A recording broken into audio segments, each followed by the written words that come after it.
नमस्कार मेरे प्यारे भाइयों बहनों दोस्तों। स्वागत है इस वीडियो के अंदर और मैं कवर करने वाला हूं चैप्टर सीक्वेंस एंड सीरीज। और ये वीडियो YouTube के बाकी वन शॉट वीडियो से अलग होने वाला है। क्यों?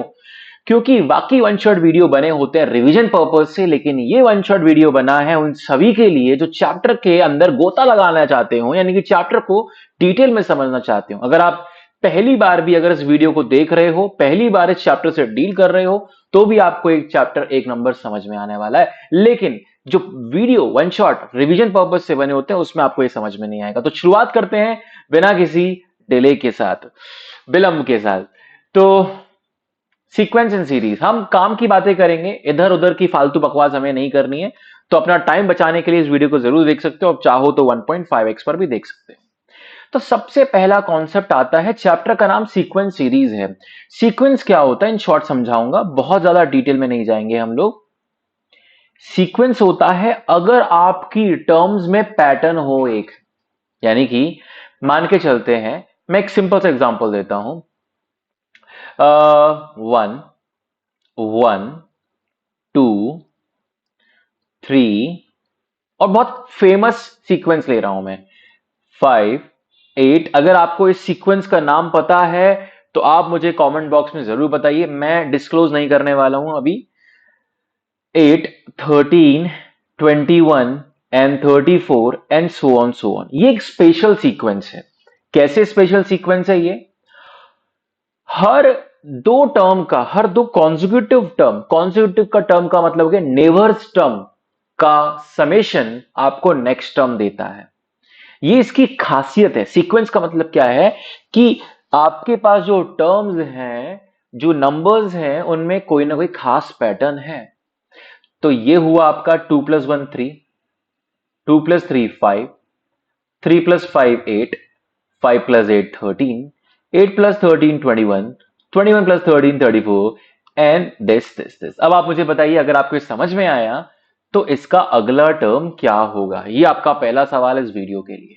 तो आपको समझ में आया सीक्वेंस क्या होता है, और इसके अंदर डिटेल में नहीं जाना। अगर आप बुक्स पढ़ोगे तो बहुत सारा कुछ लिखा हुआ है, बहुत सारे एग्जांपल्स लिखे हुए हैं इवन द एनसीईआरटी के अंदर, लेकिन हमारे काम का इतना नहीं। हमारे काम की दो तीन चीजें, अर्थमेटिक प्रोग्रेशन क्या होता है, ज्योमेट्रिक प्रोग्रेशन क्या होता है, हार्मोनिक प्रोग्रेशन क्या होता है, और उससे रिलेटेड कॉन्सेप्ट हमें पढ़ना है। अब सीक्वेंस में जो हमें दो बातें लेकर जानी है कि सीक्वेंस का मतलब होता है अगर टर्म्स पैटर्न में हो। दूसरी बात, हम पहली टर्म को बोलेंगे, फर्स्ट टर्म को हम बोलेंगे A1, हम सेकंड टर्म को बोलेंगे A2, हम थर्ड टर्म को बोलेंगे A3, हम आरथ टर्म को बोलेंगे, जैसे पांचवी टर्म, छठवीं टर्म, आरथ टर्म, इंग्लिश में इसको ऐसा बोलते हैं, ये होगी AR। ऐसी nth टर्म होती AN। अब आप में से बहुत सारे लोगों को ये बहुत बड़ा मिसकंसेप्शन है कि AN का मतलब लास्ट टर्म होता है। नो, ये बहुत बड़ा मिसकंसेप्शन है। AN का मतलब लास्ट टर्म नहीं होता है, AN का मतलब nth टर्म होता है। इस बात को नोट डाउन कर लेना। तो मैं आपके साथ वो भी डिस्कस करूंगा कि आप कहां कहां गलती करने वाले हो, तो पूरा वीडियो ध्यान से देखना, एंड तक एक नंबर मक्खन हो जाएगा ये कॉन्सेप्ट आपका। ठीक है, ये हुआ हमारा। अब अर्थमेटिक प्रोग्रेशन कहेंगे इसको। अगला हम बात करने वाले हैं बस इतना काफी सीक्वेंस के अंदर, और डिटेल में नहीं घुसना है। आप एग्जांपल चाहो तो एनसीईआरटी से कर सकते हो, और उसमें अगर आपको कोई भी क्वेश्चन, आपको डाउट आता है, आप कमेंट बॉक्स में लिखिए ना कि भैया मुझे question number this this this, book का नेम ये this this this, page number this this this, आप मुझे एक्सप्लेन कर दो, I will make a video for you. Arithmetic progression. अब अर्थमेटिक प्रोग्रेशन एक तरह का सीक्वेंस ही है, लेकिन सीक्वेंस के कुछ स्पेशल केसेस को ही हम लोग प्रोग्रेशन बोलते हैं। ठीक है, सीक्वेंस के कुछ स्पेशल केसेस को ही हम प्रोग्रेशन बोलते हैं, जैसे arithmetic progression, harmonic progression, geometric progression. तो ये एक तरह का सीक्वेंस ही है। सबसे पहली बात, ये भी एक तरह का सीक्वेंस ही है, लेकिन इस सीक्वेंस की खास बात क्या है? इस सीक्वेंस की खास बात यह है कि अगर हम पहली टर्म को माने तो अगली टर्म एक फिक्स्ड अमाउंट से बढ़ जाएगी या कम हो जाएगी। तो a प्लस डी, अब देखो यहां प्लस लिखा है, इसका मतलब ये बड़ा नहीं, जरूरी नहीं कि बड़ा हो। d की वैल्यू नेगेटिव हुई तो मान के चलो a इज 2 और d की वैल्यू है 1, तो 2 माइनस, सॉरी, d की वैल्यू -1, तो 2 - 1। अब अगर, आगे सुनना, अब अगर अगली टर्म भी उतने ही डिफरेंस से बढ़ती है या घटती है, यानी कि अगर ये डी से इंक्रीज हुई तो अगली टर्म भी डी से इंक्रीज हो जाएगी, और उसके बाद हर अगली टर्म पिछली टर्म से या तो डी ज्यादा है या डी कम है। लेकिन कंफ्यूज नहीं होना, क्या दोनों ही एक साथ हो सकता है? नहीं, या तो हर एक टर्म पिछली टर्म से डी ज्यादा होगा या हर एक टर्म पिछली टर्म से डी कम होगा। ठीक है, या तो हर एक टर्म पिछली टर्म से डी ज्यादा होगा या हर एक टर्म पिछली टर्म से डी कम होगा। मैं दोनों ही एग्जांपल यहां पर ले लूंगा। इस तरीके से चलता जाएगा खेल। ऑलराइट, चलता रहेगा, ये जितनी रिक्वायरमेंट होगी उतना हम आगे बढ़ेंगे। जैसे अब यहां पर शो करूं तो मैं एग्जांपल के तौर पर मान के चलिए, मान लेते हैं कि जस्ट अ सेकेंड, पहली टर्म है 5 और ये जो d है इसकी वैल्यू मान लेते हैं 2, तो 5 - 2 ये हो गया 3। अब सिंस ये टर्म दो सब्सट्रैक्ट करके आई है, और अगर हम मुझे इसको अर्थमेटिक प्रोग्रेशन बोलना है तो अगली टर्म भी दो सब्सट्रैक्शन करके ही आएगी, यानी 3 - 2 1। इसकी अगली टर्म 1 - 2 -1, इसकी अगली टर्म -1 - 2 -3। आप देख रहे हो, हर एक टर्म उतने ही अमाउंट से कम होती जा रही है। तो यही तो मैं आपको समझा रहा हूं, अर्थमेटिक प्रोग्रेशन में या तो टर्म फिक्स्ड अमाउंट से बढ़ेंगी या फिक्स्ड अमाउंट से कम होंगी। आई बात समझ में? ठीक है, अगर मैं ग्राफिकली, अब जो बताने जा रहा हूं ग्राफिकली वाला पॉइंट, ये कहीं किसी किताब में नहीं देखने को मिलेगा, किसी वीडियो में भी ये थॉट देखने को नहीं मिलेगा। कमाल की बात है, देखो यहां पर अगर पहली टर्म मान लेते हैं, पहला टर्म a है तो दूसरा टर्म a प्लस डी है। देखो, दूसरा टर्म a प्लस डी है, तीसरा टर्म a प्लस 2d है। और ये बहुत ही इंटरेस्टिंग बात होने वाली है अभी, आप देख रहे हो ये चीज, कहीं ना कहीं आप देखोगे ये जो आपको निकल के आएगा एक लीनियर चीज निकल कर आएगी, और हर एक दो टर्म के बीच का डिफरेंस आपको कांस्टेंट ही दिखेगा। जैसे ये a plus D, A common difference D, फिर ये थर्ड टर्म हो गई a3 और a2, इन दोनों का बीच का डिफरेंस भी d, फिर आप निकालोगे a4। तो कहीं ना कहीं आपको लेडर वाली फील भी आ सकती है। ये हुआ a4, यहां पर a3, तो हर दो टर्म के बीच का कॉमन डिफरेंस सेम है, यानी कि या तो कॉन्स्टेंटली इंक्रीज होगा या कॉन्स्टेंटली डिक्रीज होगा। अब ये लाइन कहीं भी कैसे भी हो सकती है, इसके ऊपर हम ज्यादा डिटेल में नहीं जाएंगे, लेकिन मैंने आपको एक बहुत इंपॉर्टेंट चीज बताई, अगर ये लीनियरली बढ़ रही है इसका मतलब है, थोड़ा बहुत समझने की कोशिश करना, इसका मतलब है अगर मैं इस लाइन की इक्वेशन निकाल दूं तब तो मैं ये पॉइंट भी निकाल सकता हूं, ये पॉइंट भी निकाल सकता हूं, ये पॉइंट भी निकाल सकता हूं। ये दोस्तों मैं बात कर रहा हूं जनरल टर्म निकालने की। तो जो आप स्ट्रेट लाइन चैप्टर में पढ़ने वाले हो या आपने पढ़ा होगा इक्वेशन ऑफ लाइन, दोस्तों यहां पर भी इक्वेशन ऑफ लाइन को जनरल टर्म बोला गया, बस फर्क इतना सा है। जनरल पॉइंट को निकालने के लिए स्ट्रेट लाइन बोला जाता है, यहां पर जनरल टर्म बोला गया है। अब समझते हैं कैसे निकालेंगे, देखो ध्यान से, ये बहुत काम की चीज है। देखो ये ऑब्जर्वेशन आपको इंप्रूव करना है। ये है आपका फर्स्ट टर्म, इस फर्स्ट टर्म में एक भी डी नहीं है, 0d। ये सेकेंड टर्म में एक डी है, सेकेंड टर्म में एक डी है, थर्ड टर्म में टर्म नंबर 3 लेकिन 2d है, एक कम डी आ रहा है, टर्म नंबर से एक कम आ रहा है। ये आपका 3d, सॉरी, ये आपका फोर्थ टर्म है और ये a प्लस 3d है। ये आपका फिफ्थ टर्म है और ये a प्लस 4d है। Fourth term 3d, fifth term 4d, एक टर्म कम आ रहा है। यानी कि अगर मैं बात करूं आरथ टर्म की, अगर मैं बात करूं आरथ टर्म की, तो सेम पैटर्न पर आप निकाल सकते हो।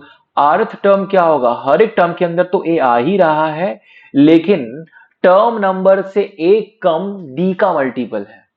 जैसे कि फोर्थ टर्म है तो यहां पर 3 मल्टीप्लाई हो गया, फिफ्थ टर्म है तो एक कम 4 हो गया, थर्ड टर्म है तो एक कम 2 हो गया, सेकंड टर्म है तो एक कम हो गया, एक बन गया, और फर्स्ट टर्म है तो नो डी।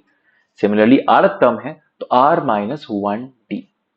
ये तरीका है, ये ऑब्जर्वेशन आपको पता होना चाहिए। और भी बहुत सारे तरीके हैं जनरल टर्म निकालने का, but this is the method which you guys require. ये बहुत जरूरी है ऑब्जर्वेशन करना। Alright guys, so I hope this is very clear to you. AR is equals to a plus r minus 1d। अब आपकी book में तो लिखा हुआ है an, कोई बात नहीं मेरे भाई, मैंने आपको क्या बोला, ऑब्सेस नहीं होना है n के साथ। n कोई लास्ट टर्म नहीं है। जैसे rth टर्म है वैसे nth टर्म है, वैसे kth टर्म है, मैं सब लिख देता हूं। देखो a plus k minus 1d, एक n a plus n minus 1d। ये हुआ, समझ में आया? ये आपका हुआ जनरल टर्म का फॉर्मूला। कोई भी यूज करो, डजंट मैटर। जनरल का मतलब है हम rth टर्म की बात करें या kth टर्म की बात करें या nth टर्म की बात करें, लेकिन कंफ्यूज नहीं होना है। जनरल टर्म का मतलब लास्ट टर्म कतई नहीं होता है, बिल्कुल भी नहीं होता है, ठीक है। जनरल टर्म ऑफ एपी का फॉर्मूला निकल गया। कोई भी फॉर्मूला जो आपकी इच्छा हो लिखो अपनी मर्जी से, कोई दिक्कत वाली बात नहीं है, ठीक है। आप चाहो तो यहां मेंशन कर दो, this is rth term formula. सब याद मत करने बैठ जाना, ये तो सिर्फ मैंने एग्जांपल देने के लिए बताया कि आपको बस कोई भी एक फॉर्मूला याद करना है। सिर्फ मैंने आर को के से, के को एन से बदला है, सिर्फ इतना सा फर्क दिया है, ठीक है। ये हुआ। अब इसके बाद आगे बढ़ते हैं। Alright, I hope this is clear. General term के बाद क्या हमें सोचना पड़ेगा, इसके बाद आपको बहुत सारे सवाल लगाने हैं। तो आपके पास बहुत सारी बुक्स हो सकती है, मैं आपको रेफरेंस बुक बता देता हूं। जैसे कि विकास गुप्ता सर की बुक है, अरि पब्लिकेशन नाम लो तो अरिहंत पब्लिकेशन आप जा सकते हो, विले पब्लिकेशन जा सकते हो, TMH की बुक आप कर सकते हो, अ, अमित अग्रवाल सर की बुक है। इसके अलावा मॉड्यूल्स, कोचिंग मॉड्यूल्स आप रेफर कर सकते हो। ओके, RD शर्मा, कुछ लोगों को बहुत मुश्किल अगर आ रही है तो RD शर्मा से आप शुरुआत कर सकते हो, बट कोई भी किताब से शुरुआत कर लो, ठीक है। और अगर आप बोलते हो भैया कि यार ये काम करो यार, मुझे इन सब किताबों में नहीं फंसना, आप तो मुझे अच्छे अच्छे क्वेश्चन बता दो, तो मेरे भाई हर ऑनलाइन लाइव क्लास के बाद मैं DPPs वर्कशीट देता हूं। जो मेरे लाइव बैचेस चलते हैं उसमें वर्कशीट देता हूं। आपको क्या करना है, आपको सिर्फ मुझे मैसेज करना है, then we will have a communication. मैं आपको प्रोसेस समझा दूंगा कि how you can have the worksheet और, ठीक है ना।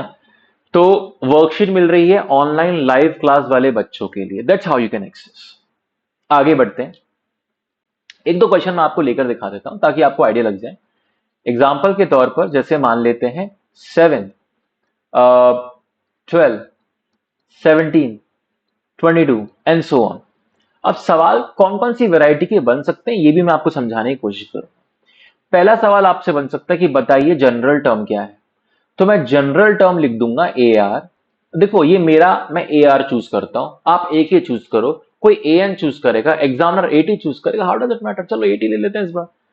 जनरल टर्म, टीएथ टर्म मैं निकाल के रख देता हूं यहां पर, first term plus T minus 1 into D। अब D कैसे निकालू, 12 माइनस 7, अगली टर्म माइनस पिछली term, 12 minus 7 5, 17 minus 12 5, 22 minus 17 5, it's 5। अब यहां इसको थोड़ा एक्सपेंड करो तो ये आएगा क्या, 7 प्लस 5T माइनस 5, ये आ जाएगा 7 माइनस 5 2, ये बन जाएगा 5T plus 2 is equal to 80। जिन लोगों ने स्ट्रेट लाइन चैप्टर पढ़ लिया है उन लोगों के लिए ये चीज है, अगली चीज कि भाई इसको मैं ऐसे भी तो लिख सकता हूं, y is equal to 5x plus C, yes और no, y is equal to 5x plus 2। देखो थोड़ा सा ये बना स्ट्रेट लाइन, ये स्ट्रेट लाइन की इक्वेशन ही तो है, वही तो मैं आपको समझा रहा था ग्राफ के थ्रू, ठीक है। चलो अगर ये स्ट्रेट लाइन चैप्टर नहीं पढ़ा तो शायद ये वाला पॉइंट आपको समझ में ना आए।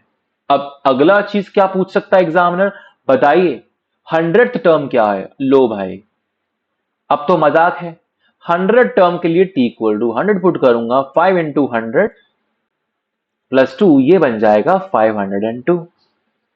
अब अगर कोई पूछता है कि बताओ मुझे फर्स्ट टर्म कैसे निकालेंगे, लो भाई फर्स्ट टर्म भी निकाल देते हैं। 5 इंटू 1 प्लस 2 कितनी आ जाएगी, 5 इंटू 1 5 प्लस 2 7। आप यहां से सेकेंड टर्म भी निकाल सकते हो, 5 into 2 10 10 plus 2 12, 5 into 3 15 15 plus 2 17, 5 into 4 20 20 plus 2 20 22 सामने आपके। अब ऐसे भी पूछ सकता है एग्जामिनर कि चेक, देखो जितनी अलग अलग वैरायटीज हम कवर कर सकते हैं मैं आपको बताऊंगा यहाँ पर, और भी बहुत वैरायटीज है, वैरायटीज का कोई एंड नहीं है, there are numerous varieties of problem. अब एग्जामिनर ऐसे भी पूछ सकता है कि बताओ, ये बहुत बेसिक प्रॉब्लम की बात कर रहा हूं, कि बताइए 507 can be a term of above AP और नॉट। ये बहुत बेसिक सवाल जो हमें करने चाहिए। तो आप क्या करोगे, आप ये अज्यूम कर लोगे कि अगर मान लेते हैं 507 ये कोई एक टर्म है, तो मैं इसको कंपेयर करूंगा जनरल टर्म के फॉर्मूले से 7 प्लस, और मैं मान लेता हूं कि ये आरथ टर्म है। ओके, मान लेते हैं ये आरथ टर्म है, और आरथ टर्म का फॉर्मूला क्या होगा, 5 plus r minus 1 into 5, d कितना है 5 है। सॉल्व करो इसको, तो 507 minus 7 is equal to 5 times of r minus 1। यहां से आप चेक करोगे 500 is equal to 5 into r minus 1। 500 से 5 कटेगा, ये बचेगा 100 is equal to r minus 1। यहां से आर आएगा 101, मतलब कि ये जो है ये 101th टर्म है। बहुत इंपॉर्टेंट बात, क्या हर बार ऐसा होगा, नहीं। मान लेते हैं क्वेश्चन में 508 होता, मान लेते हैं कि क्वेश्चन में 508 होता, तो आप क्या करते, फिर वही प्रोसेस, क्या 508 इसका एक टर्म है, आप फिर वही चीज करते, फिर वही प्रोसेस करते, 508 माइनस 7 आता 501 इज इक्वल टू 5 इंटू के माइनस 1। यहां से अगर आप सॉल्व करते तो आपको मालूम चलता k minus 1 is equal to 501 by 5 which came out to be 100.2, और यहां से आता है ये 101.2। लेकिन मेरे भाई टर्म नंबर कभी भी डेसिमल नहीं हो सकता है, क्योंकि ये वैसी बात हो गई कि इस कतार का, इस लाइन का 501वां बच्चा बाहर आ जा, या 101वां बच्चा बाहर आ जा, समझ में आ जाएगा। लेकिन मैं बोलूं 4.5वां बच्चा, यानी कि इस रो पर फोर्थ पोजीशन के बाद और फिफ्थ पोजीशन से पहले जो खड़ा है 4.5वां बच्चा, यानी कि समझ लो this is something nonsense absurd thing I am talking about. So then the K R और term number has to be a integer. K R और टी एक इंटीजर होना चाहिए। जब मैं इंटीजर बोलूं तो और स्पेसिफिक बात करूं, तो यहां पर जहां आपने फॉर्मूला लिखा, यहां आप मेंशन करो कि आर के एन ये जितनी भी चीज हैं ये नेचुरल नंबर ही होनी चाहिए। ये साइन है बिलोंग्स का, और एन कैपिटल साइन है नेचुरल नंबर का। मैं फिर से याद दिला दूं, जिन लोगों ने आंसर नहीं किया है, आपको बताना है कि ये सीक्वेंस का नाम क्या है, चैट बॉक्स में आप बताओगे, ठीक है। चलिए, ये हुआ आपका जनरल टर्म का फॉर्मूला। अब इसके बाद अगली चीज पूछी जाती है सम, कि बताइए सम ऑफ अर्थमेटिक प्रोग्रेशन क्या होगा। देखो मैं ये नहीं बोल रहा हूं कि आपको फॉर्मूला याद नहीं करोगे तो भी काम चल जाएगा, नहीं, फॉर्मूला याद करना पड़ेगा। लेकिन क्या सिर्फ फॉर्मूला याद करना काफी होगा, नहीं, उसका प्रोसीजर क्या है, क्योंकि जिस तरीके से एक एपी का फॉर्मूला निकालेंगे, जिस तरीके से जीपी के सम का फॉर्मूला निकालेंगे, उस प्रोसेस के बेसिस पर हम बहुत सारे अलग वैरायटी के क्वेश्चन जेडबलई मेंस में लगाते हैं। यानी कि जब मैं एक सीरीज बनाऊंगा आप लोगों के लिए, जहां पर मैं आपको लेक्चर्स बनाऊंगा जहां पर मैं प्रीवियस ईयर क्वेश्चन सॉल्व कर रहा हूं आपके सामने, मैं याद दिलाऊंगा, जाकर वीडियो चेक करो। ये वाला वीडियो जो मैं रिकॉर्ड कर रहा हूं इस समय, इस वीडियो में ये मैं डिस्कस करने वाला हूं, जो डेरिवेटिवली मेंस और एडवांस के लिए काम आता है, मेथड, कॉन्सेप्ट। यानी मैंने आप जैसे आपको स्टार्टिंग बोला कि इस वीडियो में बकवास नहीं करनी है, यानी कि ये नहीं कि बस डेरिवेशन इंपॉर्टेंट है तो सबका डेरिवेशन किए जा रहे हो, नहीं, हर हर फॉर्मूले का डेरिवेशन नहीं करेंगे हम लोग, जितनी जरूरत है उसका डेरिवेशन करेंगे, जो ऑब्जर्वेशन जरूरत है वो करेंगे हम लोग। सम ऑफ एपी निकालना, तो चलिए शुरुआत करते हैं। तो ये एस हमने लिखा, s for sum, sum of AP, first term plus second term plus third term plus fourth term and so on, और मान लेते हैं प्लस nth टर्म। ठीक है, अब अगेन यहीं से कंफ्यूजन शुरू होता है कि nth टर्म क्या लास्ट टर्म होता है, नहीं, ये तो मैं n टर्म का समेशन काउंट करने की कोशिश कर रहा हूं। हाँ, इस केस में nth term is the last term, इस पर्टिकुलर केस में।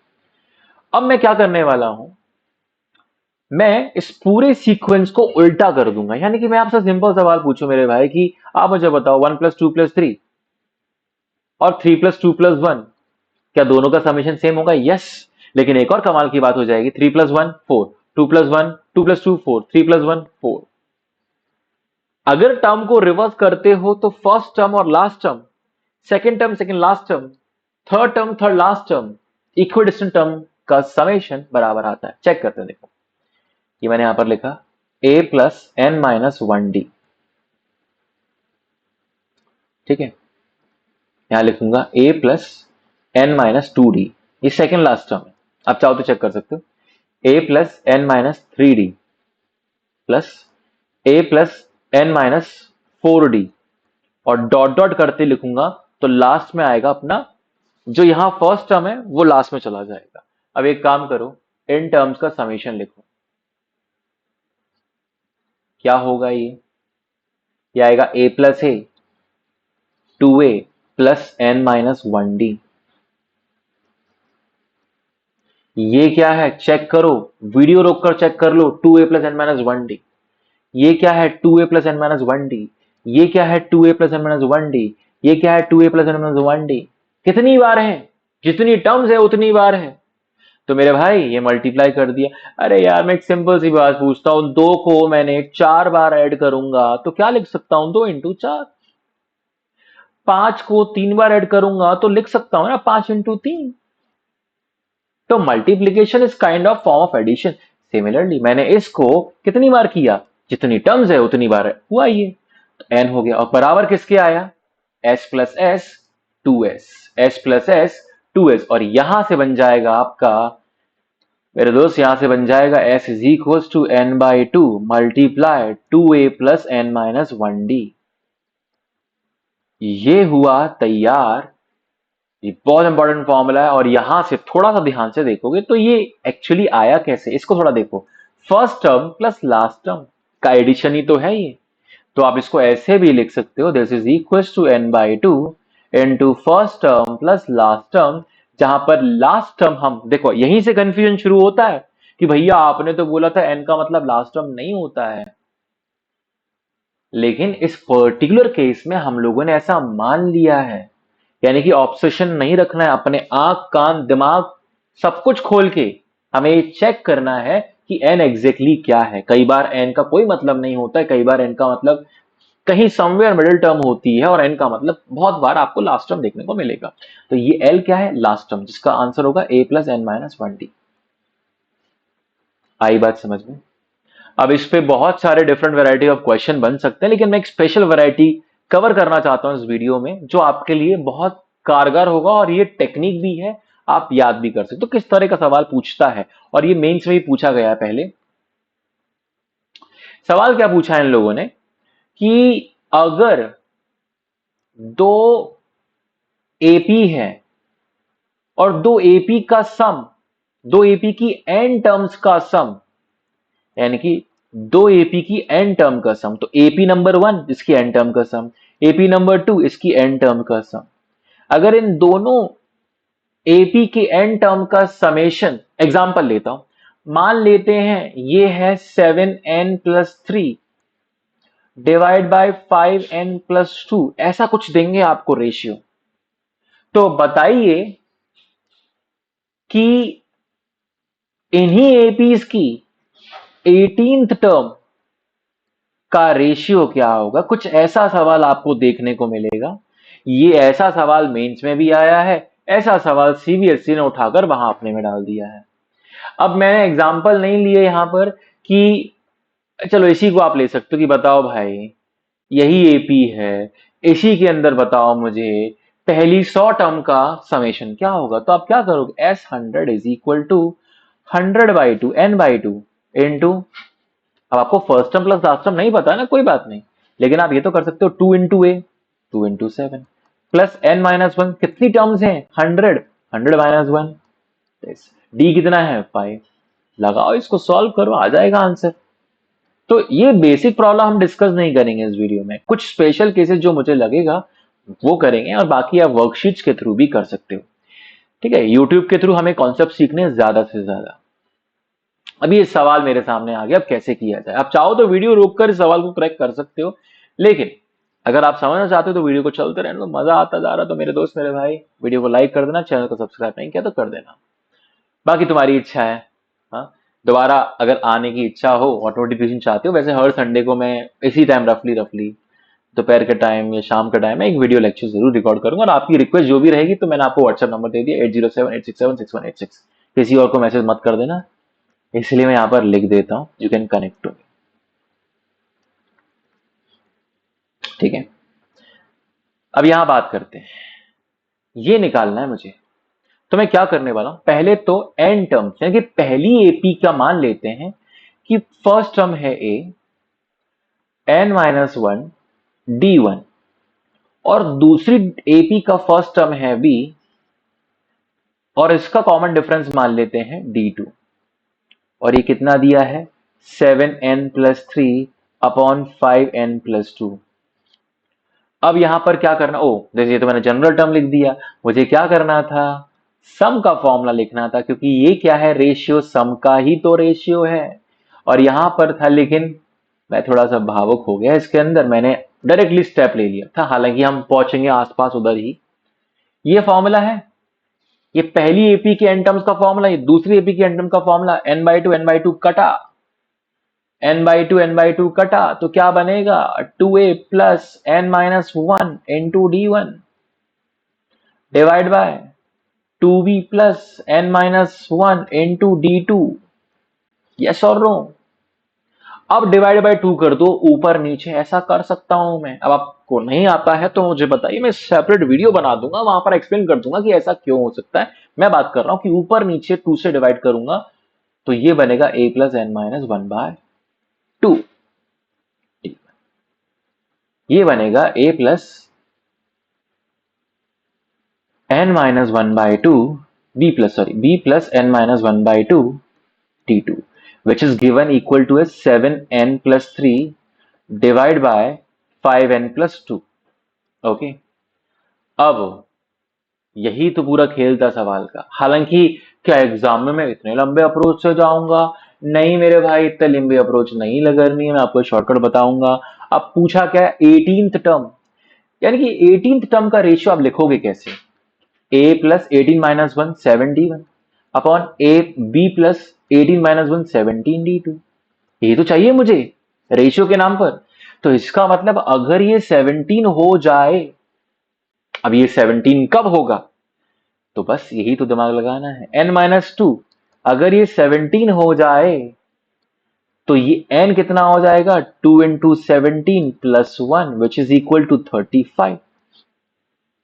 और अगर ध्यान से देखें तो बेसिकली किया क्या मैंने, ये जो है टर्म नंबर इसका डबल -1, यानी कि जब भी आपके सामने पूछा जाए कि बताइए mth टर्म का रेशियो क्या है दोनों एपीज का, तो आपको सीधा सीधा n की जगह 2m-1 पुट कर देना है। यहां इस केस में m की वैल्यू 18 है, 2 × 18 36 - 1 35, यानी कि मेरा आंसर डायरेक्टली भी आ सकता था अगर यहां पर मैं n की जगह 35 या 2n-1 पुट करूंगा तो।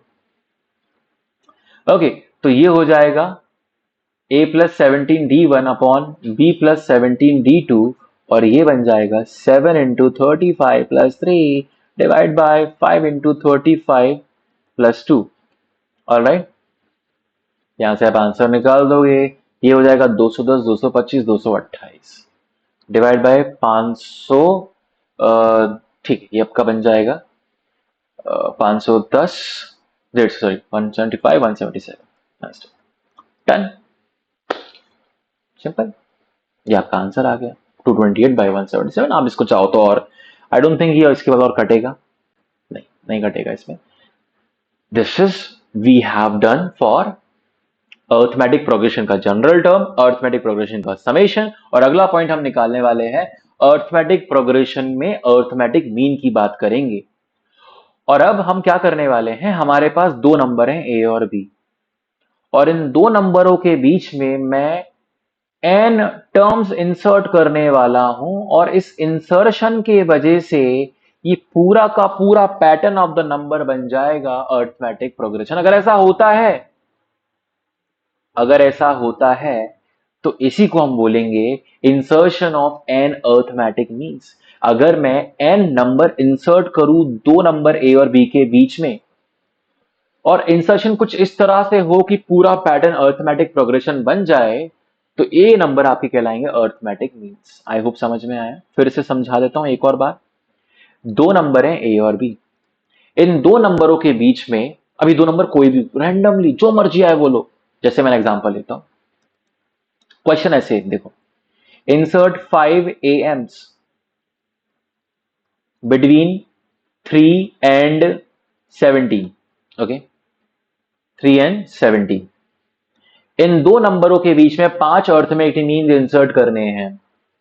अब इन दोनों नंबर में तो कोई रिलेशन नहीं है ना अभी, लेकिन अब आप ध्यान से समझना, ये 3 है, अगला नंबर क्या होगा, अगर अर्थमेटिक मीन बोल रहा हूं तो इसका मतलब ये पूरा एपी बन जाएगा, और एपी का फर्स्ट टर्म ये है, तो सेकंड टर्म क्या होगा, ए प्लस डी, और ए क्या है, 3 तो है, ए क्या है, 3 है। दूसरा टर्म क्या होगा, ए प्लस 2डी, तीसरा टर्म क्या होगा, ए प्लस 3डी, फोर्थ टर्म क्या होगा, ए प्लस 4डी, फिफ्थ टर्म क्या होगा, ए प्लस 5डी, और इसके बाद आता है आपका 17। बस यही तो डिकोड करना है मुझे कि ये 17 क्या होगा, ए प्लस 6डी। लेकिन दोस्तों ध्यान से याद करो जनरल टर्म का फॉर्मूला, जनरल टर्म का फॉर्मूला ये होता है ए प्लस एन माइनस 1डी, याद है। अब यहां पर एन क्या है, यहां पर एन लास्ट टर्म नहीं है, समझ में आया। मैंने बोला insert n arithmetic means, n arithmetic means, तो ये nth टर्म लास्ट टर्म नहीं है। लेकिन कमाल की बात ये है कि ये हुए बीच में एन टर्म्स, ये हुआ एक टर्म, तो एन, एन प्लस 1, तो ये होगा मेरे भाई एन प्लस 2th टर्म, ये होगा N plus 2th term. Simple सी बात ये है। तो यानी कि बी को मैं लिख सकता हूं b is equal to first term plus n plus 2 minus 1, which is equal to b equal to a plus, याद नहीं करना है, एन प्लस 1 इंटू डी, और यहां से आएगा d is equals to b minus a upon N plus 1। Alright, I hope समझ में आया। तो ध्यान से देखो, यहां से हम क्या निकाल रहे हैं, कॉमन डिफरेंस निकालने की कोशिश कर रहे हैं। तो जब भी ऐसा सवाल है सबसे पहले कॉमन डिफरेंस निकालो। अब चाहो तो आप डायरेक्टली फॉर्मूला देख कर करो, या डायरेक्टली ऐसे कर लो। तो a plus 6d is equal to 17, यहां पर a क्या है, a है मेरा 3, तो 3 प्लस 6d, 3 क्या है first term, 6d is equal to 17 minus 3, ध्यान b माइनस a, और ये 6 क्या है, 5 प्लस 1 n प्लस 1, ठीक है। तो d हो जाएगा मेरा 17 माइनस 3 अपॉन 5 प्लस 1 6, ये हो जाएगा 17 minus 3 14, 14 by 6 is equal to, दो दो से काटोगे तो 7/3 इज माई। तो इसका मतलब फर्स्ट टर्म है 3, सेकेंड टर्म है 3 प्लस 7/3, थर्ड टर्म है 3 प्लस 14/3, उसके बाद है 3 प्लस 21/3, ऐसा no, 3 plus 28/3, 3 plus, we can keep on multiplying, this is 7 into 4, 7 to 5, 35/3, and the, I guess 1 2 3 4 5 term we have inserted, and next term is 3 plus, the next is 7 into 6, yeah, 42/3। Check करो, ये बिल्कुल exactly 42/3 is 14, 14 plus 3 17। आपसे ऐसे भी सवाल पूछ सकता कि भाई मैंने 3 और 17 के बीच में 5 इंसर्ट किए अर्थमेटिक मीन्स, तो बताइए इनमें से कितने अर्थमेटिक मीन्स इंटीजर हैं, प्योरली इंटीजर हैं। तो ये है 3 + 7 = 10। तो इस पूरी सीक्वेंस में 3 ही इंटीजर है, बट हाँ ये एक अलग लेवल ऑफ क्वेश्चन हो गए, बट मेन कॉन्सेप्ट समझ में आया, insertion of n arithmetic means. यहां से डी कितना आया, b-a/n+1। पहली चीज तो ये हो गई जो आप नोट डाउन कर सकते हो, ए और बी के बीच में एन अर्थमेटिक मीन्स इंसर्ट किए, और अर्थमेटिक मीन्स का मतलब है कि ऐसे नंबर इंसर्ट करो कि पूरा का पूरा पैटर्न अर्थमेटिक प्रोग्रेशन बन जाए। इसके अलावा एक और चीज जो आपको ध्यान से समझनी, और ये चमत्कार लगेगा आपको शायद, ये क्या है, इनका समेशन चेक करते हैं। इनका समेशन चेक करते हैं तो आपको यहां क्या देखने को मिलेगा, summation of n arithmetic means. ये थोड़ा सा ध्यान से देखते हैं, ये क्या आएगा। ओके, अब बहुत सारे तरीके हैं, या तो आप ये करो कि कितनी टर्म्स हैं, एन, सम लगाओ, number of terms by 2। First term क्या है, a1, a1 क्या है, a+d, और ये क्या है, an, ये आपका आएगा a+nd। थोड़ा ध्यान से देखेंगे, ये बन जाएगा n/2, a+a 2a plus n+1 × d। और अब यहां से एक कुछ मैजिक आपको दिखाने वाला हूं, कुछ इंटरेस्टिंग आपको देखने को मिलेगा। d क्या है, b-a n+1, n+1 से n+1 कटा, ये क्या बन जाएगा, n/2, 2a + b-a, 2a - a is a, और आपके सामने आएगा n times of a + b/2। और ये इंटरेस्टिंग क्यों है मेरे लिए, क्योंकि मीन मैंने ग्रेड 10th में पढ़ा था, तो कहीं इस टॉपिक के स्टार्टिंग में मैं हल्का हल्का सोच तो रहा था, भैया ये मीन एवरेज वाला मीन तो नहीं है। आप देखो ध्यान से, वैसे तो मीन बोलने से मुझे बोलना चाहिए था भैया 2 नंबर का मीन तो ये होता है, और इसी पॉइंट को कनेक्ट करते हुए यहां तो मैंने एन मीन्स अर्थ कनेक्ट किए हैं। ये तो कमाल हो गया, जितने मीन इंसर्ट किया ऐसा लग रहा सबको मैंने ऐड कर दिया, लेकिन दो they are not equal, though they are not equal, just give me a second. Though they are not equal, but summation of n arithmetic means is pretty similar to addition of the average। एक बात ये हुई, ठीक है, ये क्या है, sum of n arithmetic means। दूसरी लर्निंग आपकी यहां से ही हुई। तीसरी बात, अब अगर मुझे सिर्फ बोलना हो कि भाई सिंपल सी बात बताइए, सम, सिंपल सी बात अगर मैं बोलूं कि अर्थमेटिक मीन ऑफ, अब यहां एकदम बिल्कुल धरातल पर उतर रहे हैं, arithmetic mean of n numbers. अब मैंने यहां पर नंबर्स लिखा है, मैंने टर्म्स ऑफ अर्थमेटिक प्रोग्रेशन नहीं लिखा है, सिर्फ नंबर्स लिखा है कि बताओ arithmetic mean of n numbers क्या है। तो भाई ये वही फॉर्मूला है जो एवरेज का होता है, a1 + a2 + a3 + a4 dot dot dot till an divided by n। ये फॉर्मूला हुआ arithmetic mean of n numbers, और ये अर्थमेटिक मीन मतलब एवरेज की बात कर रहा हूं, ये थोड़ा सा ध्यान रखिएगा। तो ये हुआ पूरा conceptual part from the chapter arithmetic progression. अब आते हैं हम इसके बाद ज्योमेट्रिकल प्रोग्रेशन, लेकिन जितना वक्त हमने लगाया अर्थमेटिक प्रोग्रेशन उतना वक्त नहीं लगेगा हमें अर्थमेटिक मीन में। तो अपनी एनर्जी और जोश को बनाए रखेंगे, थोड़ा सा आप ब्रेक ले सकते हो, वीडियो को पॉज करके थोड़ा सा पानी पी लीजिए मेरे भाई, और या okay, now we will be going for geometric progression. Just a second.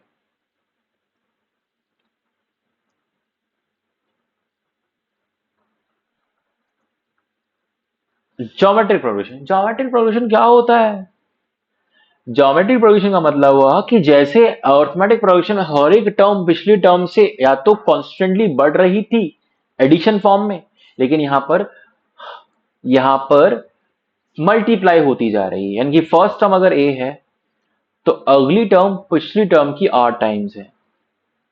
अब यहां पर आर का मतलब है कॉमन रेशियो और डी का मतलब था कॉमन डिफरेंस, ठीक है, कॉमन रेशियो आप लिख सकते हो। कॉमन रेशियो क्यों बोला मैं आपको समझाऊंगा। अब देखिए, इसमें आर मल्टीप्लाई किया तो ये आ गया, इसमें आर मल्टीप्लाई किया तो ये आ गया, इसमें आर मल्टीप्लाई किया तो ये आ गया, ठीक है।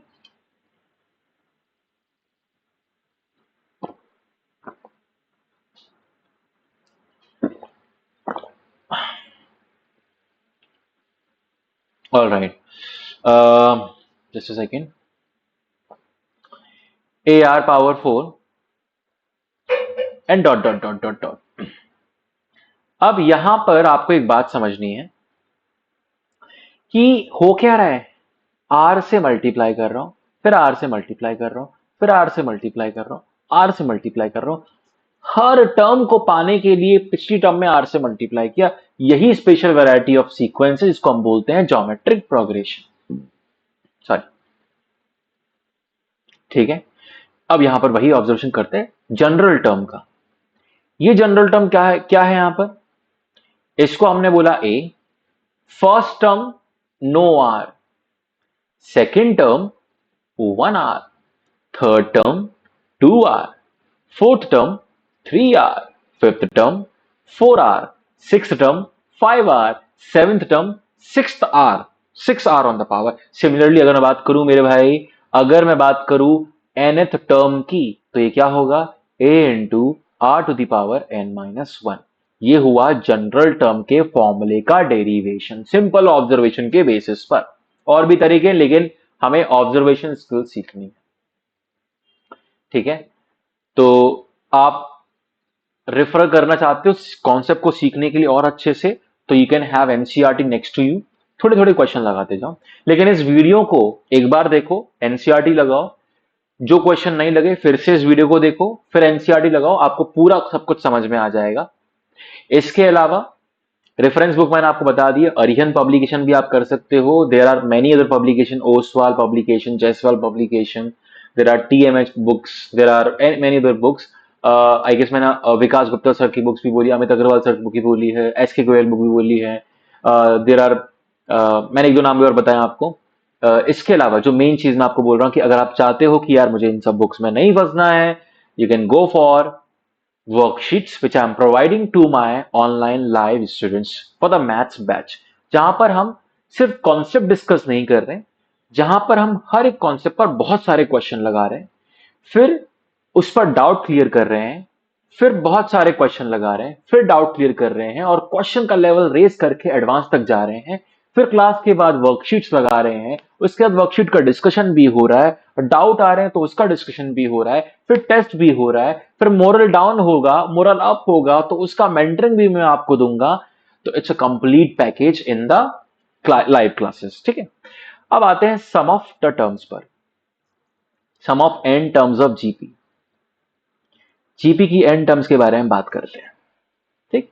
अब जीपी की एन टर्म्स के बारे में बात करेंगे तो हम यहां पर फिर से वही लिखते हैं, और ये टेक्निक बहुत काम की है, बहुत काम की टेक्निक है। ए प्लस ए आर, यही तो सम होगा, a are square and so on so on so on. मान लेते हैं लास्ट टर्म है एन, nth टर्म, तो ए आर माइनस 1।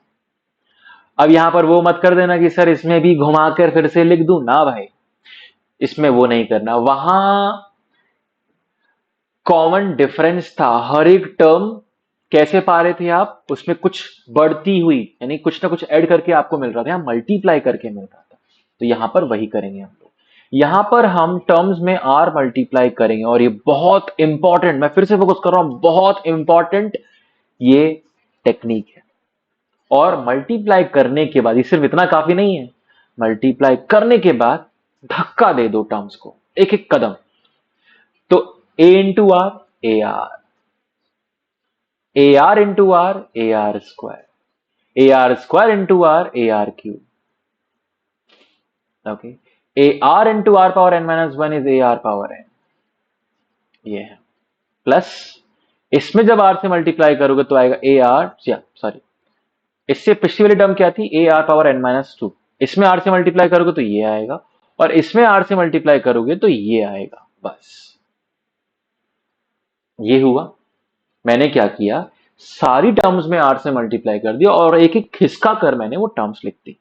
अब क्या करूंगा, दोनों इक्वेशन को माइनस करूंगा, तो s minus S R, A minus nothing is A are minus A R cancel, this cancel, सारी टर्म्स कैंसिल हो जाएंगी और यहां लग जाएगा माइनस, ये बचता है minus A to the power A, 8 into are to the power N.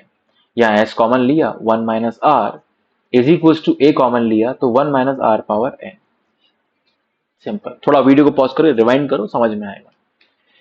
सम क्या हो जाएगा, A into 1 minus R to the power N divide by 1 minus R. ठीक है, ये हुआ और ये हो गया। अरे आ गया भाई, आप किसका इंतजार कर रहे हो, आ गया आंसर। ये है sum of N terms of GP, sum of N terms of GP. और अगर ऊपर नीचे ही -1 से मल्टीप्लाई कर दूं तो ये बन जाएगा, which is pretty same, they are not different, they are no different, it just they are pretty similar. ठीक है, कहीं भी कभी भी यूज करो, कोई फर्क नहीं पड़ता। लेकिन अब ध्यान से सुनना, अगर मेरा आर 1 से -1 के बीच में है, एक स्पेशल केस बता रहा हूं, और नंबर ऑफ टर्म्स इनफाइनाइट होती हैं, तो क्या होगा समझते हैं। यानी कि अब हम बात कर रहे हैं sum of infinite terms of GP, sum of infinite terms of GP. अब समझते हैं मैंने क्या करने वाला हूं। सम का फॉर्मूला लिखता हूं, A into 1 minus R to the power N upon 1 minus R. ये फॉर्मूला है। ठीक है, अब अगर आर मेरा -1 to 1 होगा, उससे फर्क क्या पड़ेगा।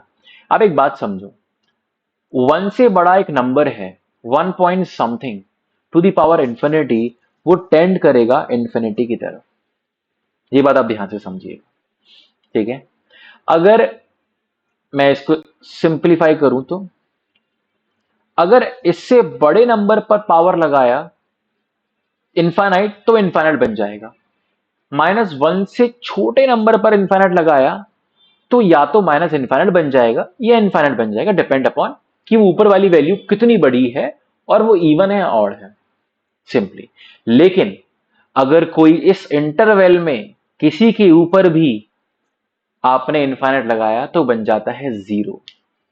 जैसे कि एग्जांपल बताता हूं ऐसा क्यों हो रहा है, सिंपली समझते हैं। 0 से 1 के बीच में मान लेते हैं नंबर लिया मैंने 1/2, 1/2 की पावर इनफाइनाइट मैंने अगर बोली तो भाई सिंपल, 1 पावर इनफाइनाइट, 1 के पावर कुछ भी चढ़ाओ कोई फर्क नहीं पड़ेगा। लेकिन 2 power infinite is infinite, and what is 1 upon infinite, ये बन जाएगा 0।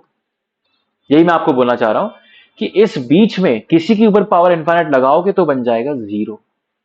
ये बहुत इंपॉर्टेंट कॉन्सेप्ट है।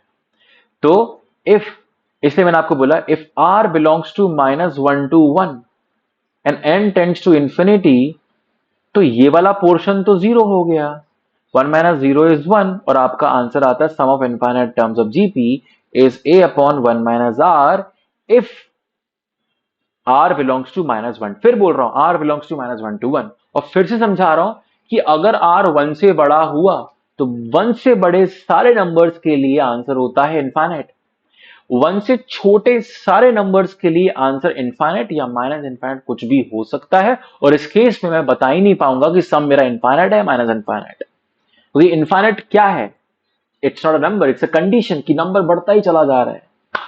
तो -1 वाले केस में तो आंसर हमेशा होगा सम इज नॉट डिफाइंड। इस केस में सम हो जाएगा infinite, it's a huge big number. और -1 to 1 केस में r पावर n 0 होता है और सम का फॉर्मूला हो जाएगा ये बहुत इंपॉर्टेंट कॉन्सेप्ट है, sum of infinite terms of GP. ठीक है, ये हुआ। अब इसके बाद आपका आता है सेम प्रोसेस, ज्योमेट्रिक मीन के बारे में बात करेंगे। तो जैसे अर्थमेटिक मीन के बारे में हमने क्या बोला कि sum of all the terms divide by number of terms kind of average. यहां पर भी फॉर्मूला होगा product of all terms, product of all numbers. में सिंप्लीफाई करके बोलूंगा, जब हम टर्म्स बोलते हैं तो कहीं ना कहीं एक सेंस डेवलप होता है कि इन टर्म्स के बीच में कोई पैटर्न होगा, लेकिन यहां रैंडम नंबर्स की बात कर रहा हूं, रैंडम नंबर्स की बात कर रहा हूं। ठीक है, they need not to have any kind of arithmetic progression relation और ज्योमेट्रिक प्रोग्रेशन, नो। सारे नंबर्स जिनका तुम ज्योमेट्रिक मीन निकालना, सबका प्रोडक्ट करो और रेज टू पावर 1/n। एक तो आप ये नोट डाउन करोगे। दूसरी चीज, जैसे आपने अर्थमेटिक मीन का सम निकाला था वैसे यहां पर भी कुछ होने वाला है, ठीक है। चेक करते हैं, लेकिन क्या निकाला था मैं आपको याद दिलाऊं। a plus B by two into n किया था ना, यहां पर भी वैसे ही कुछ होगा, लेकिन चेक करते हैं पहले। यस, तो ज्योमेट्रिक मीन की हम बात कर रहे हैं, तो के बीच में ए के बीच में G1 G2 G3, और ऐसे करके मैंने n टर्म्स डाली, कुछ इस तरीके से डाली कि a से लेकर b तक ये ज्योमेट्रिक प्रोग्रेशन बन गया। इसका मतलब इन टर्म्स को हम बोलेंगे n ज्योमेट्रिक मीन्स। अगर नंबर के इंसर्शन से दो नंबर के बीच में, दो नंबर a और b के बीच में अगर मैं n टर्म्स डाल देता हूं और इस इंसर्शन के कारण मैं ज्योमेट्रिक प्रोग्रेशन डेवलप कर रहा हूं, तो इसका मतलब ये जो नंबर मैंने इंसर्ट किए ये कहलाएंगे एन जीएम्स, जीएम्स कहलाएंगे, ठीक है। अब वही सेम बात, ये एन है, ये एक है, तो ये क्या होगा, ये एन, ये एक, ये होगा एन प्लस टूथ टर्म। ये बहुत इंपॉर्टेंट है, आपको ये पता होना चाहिए कि ये कौन से नंबर की टर्म है। अब लगाओ फॉर्मूला, b क्या है, n प्लस टूथ टर्म, तो फॉर्मूला क्या है जनरल टर्म का, first term multiply common ratio to the power term number minus one. दिखा देता हूं, आप भूल गए होंगे, भी पहली बार पढ़ा है तो। टर्म नंबर से एक कम, चौथी टर्म थी तो पावर तीन, पांचवी टर्म थी तो पावर फोर, जितनी टर्म नंबर है उससे एक कम यहां पर पावर में होना चाहिए आर के। तो b क्या हो जाएगा, n प्लस टू टर्म थी तो it will be a into are power n plus one. यहां से क्या आएगा, r power n plus one is equal to B by A. और अगर दोनों तरफ आप पावर चढ़ा दोगे, one upon N plus one, मैं दिखा देता हूं आपको, दोनों तरफ पावर चढ़ा रहा हूं one upon N plus one की।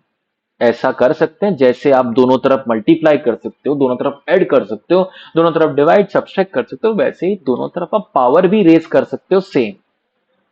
और अब basic formula, a to the power m whole to the power n is equal to a power m n, वैसी चीज है, ये दोनों कैंसिल हो जाएंगे, मल्टीप्लाई हो जाएंगे, तो यहां से r आ जाएगा मेरा p by a to the power one upon n plus one. ये एक टेक अवे है from this topic of insertion of geometric mean. अब इसके बाद ज्योमेट्रिक मीन वन क्या होगा, चेक करते हैं। ये होगा, अब ज्योमेट्रिक मीन वन कहने को ज्योमेट्रिक मीन वन है, लेकिन है तो सेकंड टर्म, और सेकंड टर्म क्या होता है यार, राइट। तो बस यहां लिखो, ये क्या हुआ, ए आर, ठीक है। सेकंड टर्म क्या होगा, a are square, second geometric term. Third geometric mean क्या होगा, a are cube, and so on. ये क्या हो जाएगा, जी एन क्या हो जाएगा, a r to the power. अब मैं चाहता हूं सबका प्रोडक्ट करूं, तो product of all geometric mean मैं इंटरेस्टेड हूं इसमें, ये क्या निकलने वाला है, ये निकलेगा a are into a are square. ये सब मल्टीप्लाई हो जाएंगे, लेकिन हर एक में एक ए है, तो ए मैंने कितनी बार मल्टीप्लाई किया, एन टाइम्स, तो ए पावर एन हो गया। और आर की केस में क्या हुआ, r into one, r power one into are power two into are power three, dot dot dot r power n. When the base is same, powers get added, a to the power n, r to the power one plus, ये process है, इसको समझ लो, skip नहीं करना है। ये क्या बन गया, sum of N natural numbers, kind of GP तो है ये पावर में। ऐसे ऐसे छोटे छोटे पॉइंट्स पूछे जाते हैं मेंस में, कि इस तरह की टेक्निक्स जो आपको समझ में आनी चाहिए, इसलिए हम यहां पर कर रहे हैं। अब ये क्या बन जाएगा, ध्यान से देखिए, मैं इसको एक बार डायरेक्टली लिख देता हूं फिर आपको समझा दूंगा। ये बन जाएगा n into N plus one by two. समझ में आया ये, अब कैसे बना मैं आपको समझाता हूं। ये क्या ऊपर जीपी एपी है भाई मेरे, और एपी का सम का फॉर्मूला क्या होता है, n by to, first term plus last term, ऐसे आया है, समझ में आया अभी, ठीक है। अब मैं यहां पर क्या करने वाला हूं, इसको मैंने लिखा ए, आर की वैल्यू, सॉरी आर की वैल्यू लिखता हूं मैं। आर की वैल्यू क्या है, यहां से निकाली थी, B by A one upon N power one, बस यहां पर मैं लिख देता हूं B by A one upon N power one, और whole power N into N plus one by two. मुझे सिर्फ इतना ही करना था, दैट्स ऑल। और आप देखोगे बहुत कमाल का रिजल्ट आएगा, ए पावर एन इंटू, अब ये दोनों पावर्स मल्टीप्लाई होकर कटेंगी, और ये बनेगा b to the power n by two upon a to the power n by two. अब जब बेस बराबर हो और एक्सपोनेंट्स डिवीजन में हो तो n minus N by two into B to the power n by two. रटना कुछ भी नहीं है, प्रोसेस देखते जाओ कि क्या क्या खेल खेल रहा हूं मैं यहां पर। यही सब खेल तो खेलना है, और आपको ये खेल बहुत मुश्किल लग रहा है भैया, ये बहुत मुश्किल हो रहा है, तो मेरे भाई ये हलवा थोड़ी है एग्जाम। ये एग्जाम है कंसिस्टेंसी का, ये एग्जाम है खुद पर फेथ का, ये एग्जाम है डिटर्मिनेशन का। बस लगे रहो, जूझते रहो, करते रहो, करते रहो, करते रहो। एग्जाम इंटेलिजेंसी का सबसे लास्ट में है। एग्जाम है कि क्या आप कंसिस्टेंट बने रह सकते, क्या आप गिव अप नहीं करोगे। एग्जाम है एटीट्यूड का। तो बस, नहीं समझ में आया फिर से देखो, नहीं समझ में आया फिर से देखो, नहीं समझ में और सवाल लगाओ, लगाते रहो, लगाते रहो, लगाते रहो। लेकिन क्या है ना कि आपको ज्यादा आसान लगेगा, मस्त वीडियो देख लूं जिसमें मस्त नाच गाना चल रहा हो, मस्त बैठ के पिक्चर देखेंगे, वेब सीरीज देखेंगे, अच्छा है, मजे लो भाई जीवन के। लेकिन फिर एग्जाम की ख्वाहिश मत रखो, सिंपल सी बात यह है। तो मजे लूटना गलत नहीं है, लेकिन प्रॉब्लम यह कि एग्जाम के सपने देख रहा हूं और मजे लूट रहा हूं और फिर बोल रहा हूं कि एग्जाम मुश्किल है, ये गलत है। That's what I want to convey. यहां पर मैंने क्या किया, a power 1/2 b power 1/2 whole power n। और ध्यान से समझो, ये क्या हो जाएगा, ये बन जाएगा root a b power n। अब ये मैं इसमें क्या हो गया, इसमें ये स्पेशल क्या हो गया, मैं आपको याद दिलाता हूं। अर्थमेटिक मीन ऑफ दो नंबर क्या होता है, a प्लस बी का, a+b/2। ज्योमेट्रिक मीन क्या होगा दो नंबर का product, to the power 1/n। ये होगा कुछ वैसा ही है, यहां 1/2 या पावर में 1/2, या एडिशन या मल्टीप्लीकेशन। यहां सम ऑफ अर्थमेटिक मीन क्या आया था, n times of arithmetic mean of two number. यहां प्रोडक्ट ऑफ ज्योमेट्रिक मीन क्या आया, geometric mean of two number to the power n। यहां मल्टीप्लाई हुआ, यहां पावर में चला गया। समझ में आया, बेसिकली बोलूं तो ये एडिशन ही हुआ है। am2 दो अर्थमेटिक मीन्स का एडिशन कर दिया, यहां मल्टीप्लिकेशन कर दिया।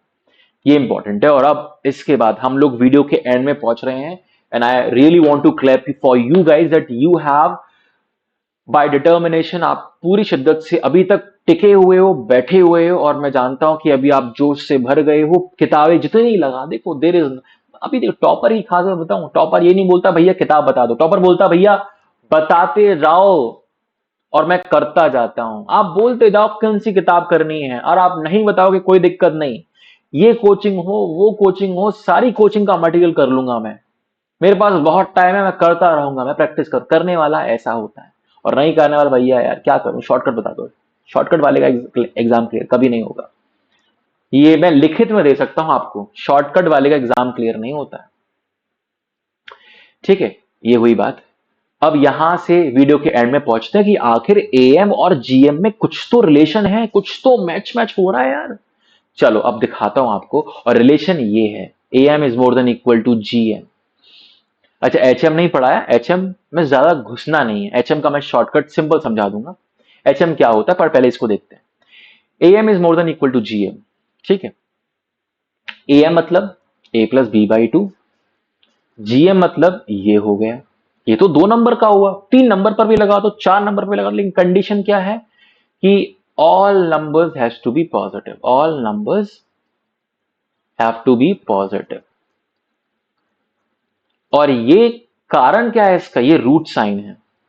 एक्चुअली यहां पर जब भी हम जीएम निकालते हैं तो यहां मेंशन हमें करना होगा, जब भी हम जीएम की बात करेंगे they all need to be positive, ठीक है। तो ये कंडीशन अभी आई कहां से, सिंपल सा आपको बताता हूं कि रूट ए माइनस रूट बी का होल स्क्वायर 0 से बड़ा या बराबर होगा, यस और नो। अब सवाल ये भी कब होगा बराबर, ये भी चेक कर लो। ये बराबर अगर हो गया तो मतलब, ये बराबर अगर हो गया तो रूट ए माइनस रूट बी 0 हो जाएगा। बराबर का मतलब क्या, इक्वल टू 0, और यहां से आ जाएगा ए इक्वल टू बी। यानी कि अब मैं आपसे पूछूंगा बाद में कि बराबर कब होंगी ये कंडीशन, ये equality holds true at A equal to B, when numbers are equal. So यहां पर भी आप मेंशन कर सकते हो equality holds, equality holds true when numbers are equal. दो नंबर की बात नहीं, सारे नंबर इक्वल हो। एग्जाम्पल भी मैं आपको देने वाला हूं यहां पर। अब ये क्या होगा, इसका स्क्वायर लो, तो रू square of root a, square of root b minus 2 root a root b. अब सिंस ए और बी दोनों जीरो से बड़े हैं तो इन दोनों को मर्ज कर सकता हूं। क्वेश्चन आना चाहिए अगर दोनों नेगेटिव हुए तो आंसर करो। अगर अगर ए लेस देन जीरो हुआ, और मैं सिंपल ये पूछना चाह रहा हूं कि अगर ए लेस देन जीरो हुआ और बी लेस देन जीरो हुआ तो क्या ये सही होगा नहीं होगा। दो सवाल पूछे, एक तो ये वाला सवाल और वीडियो के स्टार्टिंग में पूछा था कि बताइए ये कौन से, इसका नाम क्या है सीक्वेंस का, इस सीक्वेंस का नाम क्या है। वापस चलते हैं, एक सवाल ये हो गया कि सीक्वेंस का नाम क्या है, और एक सवाल ये हो गया कि क्या ए लेस देन जीरो और बी लेस देन जीरो के लिए ये चीज सही होगी या नहीं होगी, और ए मोर देन जीरो और A be less than zero के लिए सही होगी नहीं होगी। ये सवाल का आंसर करो। यहां पर आएगा ए प्लस बी, हालांकि हम लोग सॉल्व कर रहे हैं कि दोनों ही पॉजिटिव हैं, तो उस केस में आप मर्ज कर सकते हो और डिवाइड बाय 2 करो। A plus B by 2 is more than equal to root of A B. क्या है मेरे भाई, ये A M is more than equal to G M. खत्म, A M more than equal to G M, यहां से proof हो गया। ठीक है, सिमिलर पैटर्न पर हम लोग एक फाइनल स्टेटमेंट लिखेंगे, A M more than equal to G M is more than equal to H M, ये है। और क्वेश्चन ये कि हार्मोनिक प्रोग्रेशन क्या होता है, जैसे हार्मोनिक मीन निकाला, जैसे हार्मोनिक अर्थमेटिक प्रोग्रेशन का अर्थमेटिक मीन निकाला, वैसे हार्मोनिक मीन निकाला जाएगा। लेकिन उससे पहले समझते हैं हार्मोनिक प्रोग्रेशन क्या होता है। अब हार्मोनिक प्रोग्रेशन मैं आपको लिखूंगा और आप समझ लेना। देखो बहुत सिंपल है, मतलब मुझे डिटेल में जाने की जरूरत ही नहीं है। आई गेस 1 घंटा हो गया है, 2.25 घंटे हो गए, सॉरी, यस, फॉर 2.25 घंटे में आपका ये पूरा चैप्टर खत्म। ठीक, ये हो गया ए प्लस 3D। समझ में क्या कर रहा हूं, अर्थमेटिक हार्मोनिक प्रोग्रेशन का सीधा सा मतलब है the terms of harmonic progression when reciprocate it becomes A P. Harmonic progression की टर्म्स को अगर मैं उल्टा कर दूं तो वो अर्थमेटिक प्रोग्रेशन बन जाता है, सिंपल सी बात ये। और 2 नंबर का हार्मोनिक मीन क्या होगा, 2ab अपॉन ए प्लस बी। कैसे निकाला ये बता देता हूं, 2 अपॉन 1 प्लस ए अपॉन 1 प्लस बी। बिल्कुल उल्टा प्रोसेस कर दिया। वहां पर क्या था, फर्स्ट दो टर्म्स का समेशन बाई 2, यहां पर ये। अच्छा भाई, harmonic mean of n numbers क्या होगा, n upon 1 upon a one plus 1 upon a two plus 1 upon a three and dot dot 1 upon a n, ये होगा हार्मोनिक मीन। ठीक है, अब आखिरी बात जो इस वीडियो की है, and then you can start solving the problem. There is something called as AGP. AGP क्या होता, अर्थमेटिको ज्योमेट्रिको प्रोग्रेशन। फॉर्मूला नहीं लिखवाऊंगा, समझते हैं एक आखिरी वैरायटी ऑफ प्रॉब्लम को जो एग्जाम के हिसाब से बहुत इंपॉर्टेंट है। तो यहां पर होता क्या है, अर्थमेटिक प्रोग्रेशन और ज्योमेट्रिक प्रोग्रेशन का मिक्सअप होता है। तो जैसे कि पूछ लिया 2, नेक्स्ट टर्म इज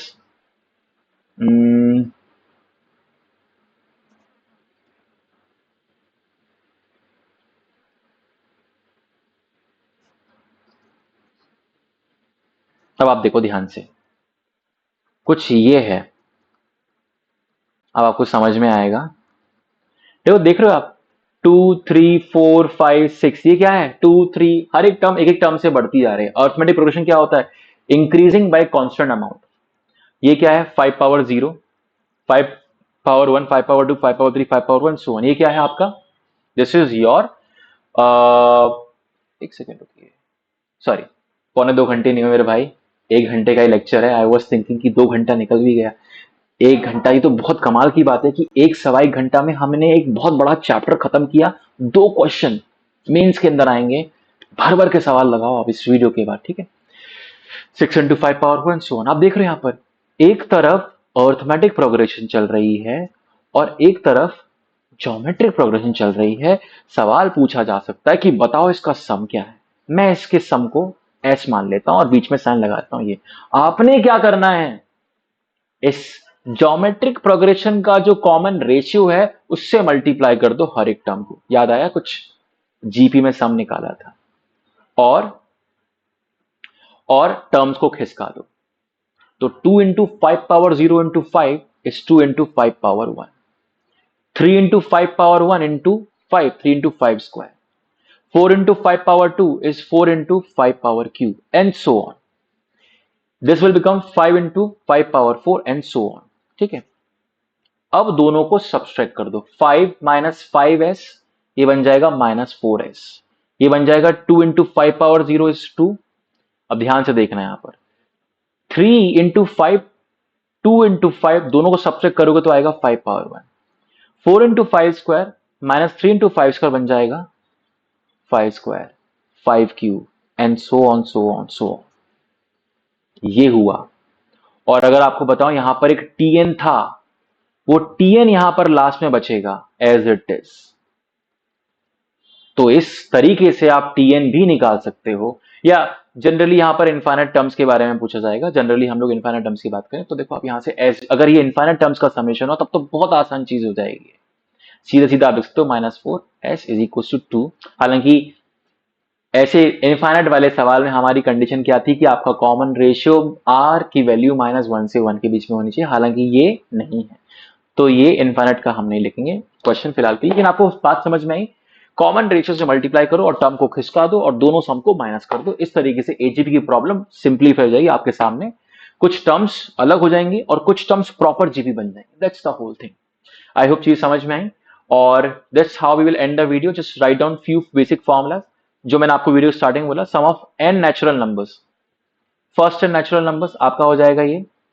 इसको हम लिख सकते हैं 1 plus 2 plus 3 plus dot dot dot till it will be n into n plus 1/2। Sum of squares of natural numbers, जिसको हम लिखेंगे 1 square plus 2 square plus 3 square dot dot dot, ये बन जाएगा आपका n into n plus 1 into 2n plus 1/6। फिर आपका होगा sum of cubes of natural number, यानी कि 1 cube plus 2 cube plus 3 cube, ये बन जाएगा आपका n into n plus 1 whole by 2 square. ये कुछ फॉर्मूले हैं जो आपको दिमाग में रखने हैं। अब इसी के साथ साथ अब आप शुरू हो जाओ। Start solving the basic books, R D Sharma, NCERT, Oswal, Pindwal, Jaitwal, Arihant, TMH और दुनिया भर की। अगर आप भी कोई बुक रेफर करना चाहते हो तो most welcome the comment box. और वीडियो कैसा लगा ये बताना मत भूलना। And next chapter which I am going to do on the next Sunday, या जब भी आप चाहो तो आप मुझे बताइए, will be on the chapter relations and function. आज के लिए इतना ही, मिलते हैं अगली वीडियो के अंदर। आई होप मजा आया हो, समझ में आया हो। जिंदाबाद, मिलते हैं अगली वीडियो के अंदर फिर से एक और बार।